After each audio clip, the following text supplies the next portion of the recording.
I need to do that as well. Oh, my name's Brandon Ashby, and today I'm going to be replacing an optical drive. But before I do anything, I'm going to use this, which is like a band to stop electric shocks and stuff, because there's a lot of electricity around here, and obviously you don't want to damage yourself and stuff like that. So first, I'm going to be taking the screws out of this to get into the main computer where the motherboard is and everything. So I'm just going to unscrew this.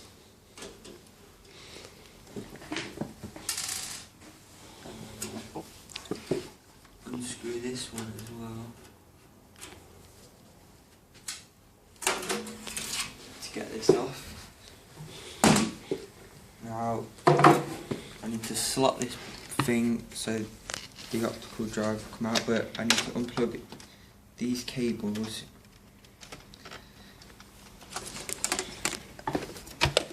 and then take this out and replace it with a new one over here and just get it swapped over. Put this new one in, very similar. It's actually the same.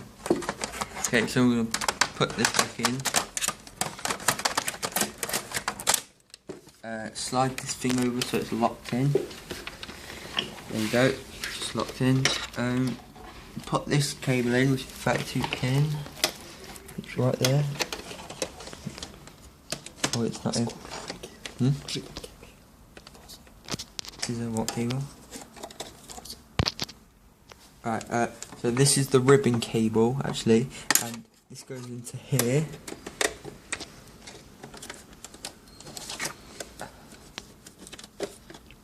And this is actually not slotted in properly, but that doesn't really matter. But now this is the power cable, it goes into there. It says power there as well, so that's how I know it's the power cable, and it slots in nicely. So now I'm going to put this back on. Now that's clicked in, and this is like that. It fits nicely. Screw these back in. Like that,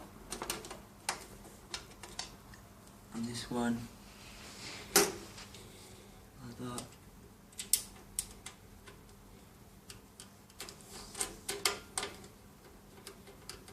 That's in. Now I'm gonna plug this in. Make sure the power is always off, because you could get an electric shock, but this actually prevents that anyway. But you always want to be extra sure. Turn it on. And now, if there's a green light here flashing when I press that button, it means it's working okay. As you can see, it's flashing, so it's fine. It's been replaced. And it works. There you go. Well, thank you for watching.